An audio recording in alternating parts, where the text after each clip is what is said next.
ধন্যবাদ জ্ঞাপন কৰিছোঁ। তো যোৱা কালিৰ পৰা এটা বিষয় চৰ্চিত বিষয় যে মৰাণ সাহিত্য সাহিত্য পৰিষদৰ নিৰ্বাচন সম্পৰ্কে আমি ৰাইজক অৱগত কৰিব বিচাৰিছোঁ। যোৱা 8 তাৰিখ 10 মাহ 2025 তাৰিখে আমাৰ ডিব্ৰুগড় নৱনিৰ্মিত যিটো সচিবালয় আছে তাত মৰাণ জনগোষ্ঠীয় জাতীয় সংগঠনসমূহৰ উপৰিও সৰ্বসাধাৰণ ৰাইজৰ লগত অসমৰ মাননীয় মুখ্যমন্ত্ৰী ডক্টৰ হিমন্ত বিশ্ব শৰ্মা ডাঙৰীয়া আৰু পীযুষ হাজৰিকা কেবিনেট মন্ত্ৰী এটা আমাৰ মত বিনিময় হৈছিল আমাৰ সংগঠন আৰু ৰাইজৰ লগত। তাতে বহু বিষয় আলোচনা কৰা হৈছিল যদিও মৰাণ সাহিত্য সাহিত্য পৰিষদৰ নিৰ্বাচন সম্পৰ্কে যিটো এটা বিষয় উত্থাপন হৈছিল, আমি নিৰ্বাচনটো আমাৰ মৰাণ ৰাইজে সোনকালে বিচাৰি অনুষ্ঠিত হোৱাটো অন্তৰ্বৰ্তীকালীন হৈ আছে মৰাণ সাহিত্য সাহিত্য পৰিষদখন। সেয়েহে অতি সোনকালে নিৰ্বাচন অনুষ্ঠিত কৰাটো আমাৰ ৰাইজে বিচৰাৰ কাৰণে বিষয়টো উত্থাপিত হৈছিল।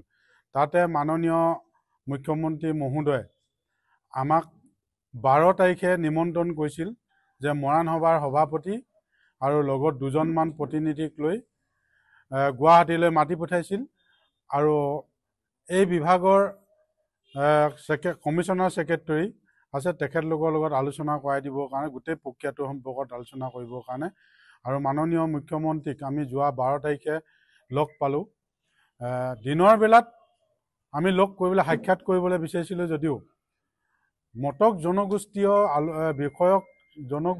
বিষয়ে দাবীসমূহক লৈ যিটো আলোচনা হ'ল তাৰ কাৰণে আমাক সাক্ষাৎ দিব নোৱাৰিলে। ৰাতি আমি তেখেতক সাক্ষাৎ কৰোঁ আৰু তাত পীযুষ হাজৰিকা বিভাগীয় মন্ত্ৰী আৰু মুখ্যমন্ত্ৰী মহোদয় আছিল।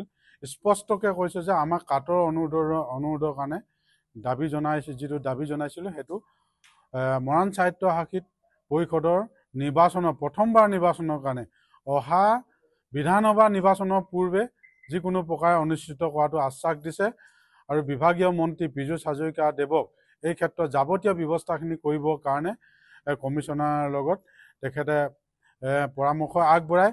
আমি সেই সূত্ৰে কমিশ্যনাৰ ছেক্ৰেটাৰীৰ লগতো আমি কথাখিনি পাতোঁ গোটেইখিনি। আৰু এটা ভাল বাৰ্তা যে এটা উৎকণ্ঠা আছিল, হ'বনে নহ'ব তেনেকুৱা এটা ধাৰণা লৈ আছিল আমাৰ ৰাইজৰ মাজত।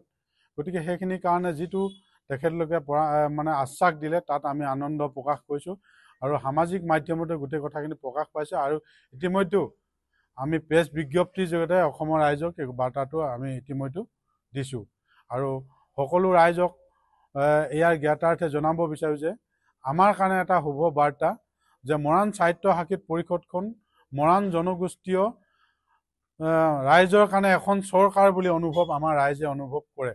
যিটো উন্নয়নৰ প্ৰক্ৰিয়াটো আমাৰ সুৰক্ষা আৰু উন্নয়নৰ বিষয়টো জড়িত আছে। গতিকে এইখন কাৰ্যক্ৰম কৰাটো আমাৰ সকলোৰে দায়িত্ব আৰু কৰ্তব্য। সেইকাৰণে সকলো ৰাইজক ইয়াত জড়িত হ'বৰ কাৰণে আমি আহ্বান জনাইছোঁ। আপোনালোকৰ জৰিয়তে মৰাণ জনজাতিৰ ৰাইজক তথা অসমৰ ৰাইজক জনাবলৈ পাই সুখী হৈছোঁ যে আমাৰ যোৱা 8 তাৰিখৰ যিখন সভা, এই সভাখনত ইতিমধ্যে আমাৰ সভাপতিদেৱে কৈছে যে আটাইতকৈ আমাৰ প্ৰথম আৰু প্ৰধান দাবীটো হৈছে জনজাতিকৰণৰ বিষয়। এই বিষয়টোক লৈ বিগত 1 মাহ ধৰি মৰাণ জনজাতিয়ে আন্দোলন কৰিলে। আন্দোলনৰ পিছত আমাৰ মুখ্যমন্ত্ৰী মহোদয়ৰ সৈতে দুলানিকৈ আমাৰ আলোচনা অনুষ্ঠিত হ'ল।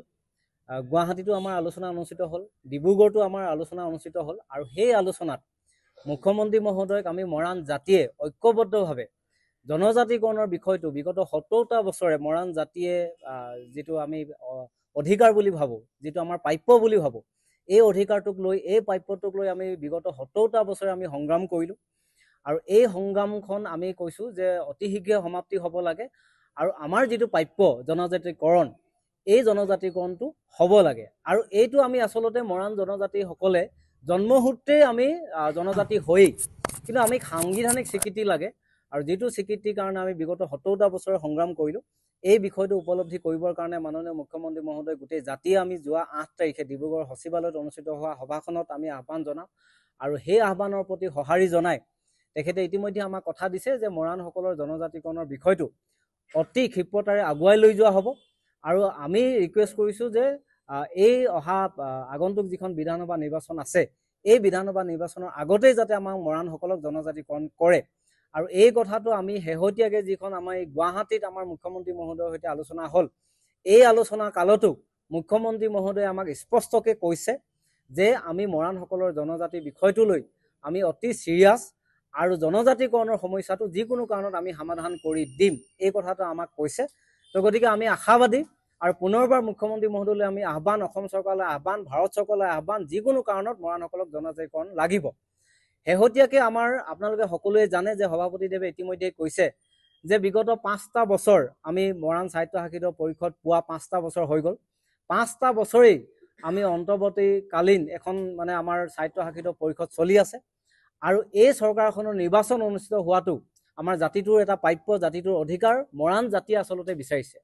আৰু এই কথাটোক লৈ আমি ডিব্ৰুগড়ত সজোৰে বিষয়টো মৰাণ সভাই উত্থাপন কৰাৰ পিছত মুখ্যমন্ত্ৰী মহোদয়ে গোটেই বিষয়টো বিতংভাৱে পাতিবৰ কাৰণে আচলতে গুৱাহাটীলৈ আমন্ত্ৰণ জনালে। আমাৰ সভাপতিৰ নেতৃত্বত আমি 4জনীয়া এটা মৰাণ সভাৰ দলে গুৱাহাটীত আমি এই বিষয়টো লৈ বিতংভাৱে আলোচনা কৰোঁ। মাননীয় বিভাগীয় মন্ত্ৰী পীযুষ হাজৰিকাদেৱো উপস্থিত আছিল আৰু মুখ্যমন্ত্ৰী মহোদয়ে অতি গুৰুত্ব সহকাৰে লৈ আমি ৰাইজক অৱগত কৰিব বিচাৰোঁ যে মুখ্যমন্ত্ৰী মহোদয়ে অহা ডিচেম্বৰ মাহৰ ভিতৰতে মৰাণ স্বায়ত্তশাসিত পৰিষদৰ নিৰ্বাচন অনুষ্ঠিত কৰি দিম বুলি আমাক স্পষ্টকৈ জনাইছে। আৰু তাৰ কাৰণে যাৱতীয় যিমানখিনি ব্যৱস্থা আছে, আমাৰ ভোটাৰ তালিকা প্ৰস্তুত কৰা, আমাৰ গাঁও তালিকা প্ৰস্তুত কৰা, নটিফিকেশ্যন কৰা, এই গোটেই কামখিনি ক্ষিপ্ৰতাৰে আগবঢ়াই নিবৰ কাৰণে আমাৰ বিভাগীয় মন্ত্ৰী মহোদয়ক নিৰ্দেশনা প্ৰদান কৰিছে আৰু বিভাগীয় মন্ত্ৰী মহোদয়ে ইতিমধ্যেই বিভাগক নিৰ্দেশনা প্ৰদান কৰিছে আৰু আমি কমিশ্যনাৰ ছেক্ৰেটাৰীকো এই সন্দৰ্ভত লগ কৰি আহি তেওঁ অগ্ৰগতিখিনি আমি বুজ লৈ আহিছোঁ।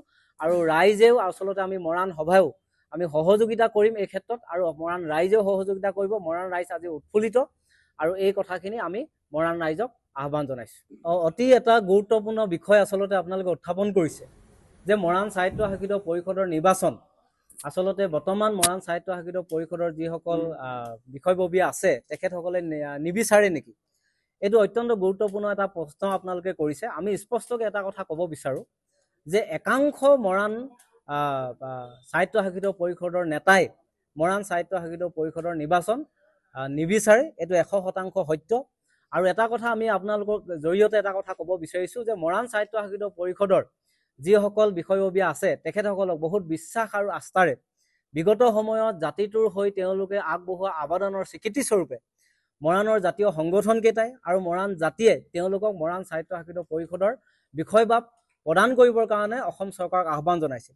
আৰু সেই আহ্বানৰ প্ৰতি সঁহাৰি জনাই মৰাণ সভা, মৰাণ ছাত্ৰ সন্থা সংগঠনকেইটাৰ আহ্বানৰ প্ৰতি সঁহাৰি জনাই অসম চৰকাৰেও তেওঁলোকক স্বীকৃতি চিহ্ন স্বৰূপে মৰাণ স্বায়ত্তশাসিত পৰিষদত অন্তৰ্ভুক্ত কৰিছিল। আৰু সেই অন্তৰ্ভুক্ত হৈ তেওঁলোকে বিগত 5টা বছৰ মৰাণ স্বায়ত্তশাসিত পৰিষদত অন্তৰ্ভুক্ত হৈ আছে, তেওঁলোকে বিষয়বাব খাই আছে। কিন্তু অতি দুৰ্ভাগ্যজনকভাৱে শেহতীয়াকৈ আমি অনুভৱ কৰিছোঁ যে মৰাণ স্বায়ত্তশাসিত পৰিষদৰ একাংশ, পুনৰবাৰ কৈছোঁ, একাংশ বিষয়ববীয়াই মৰাণ স্বায়ত্তশাসিত পৰিষদৰ নিৰ্বাচন নিবিচৰাটো 100% সত্য।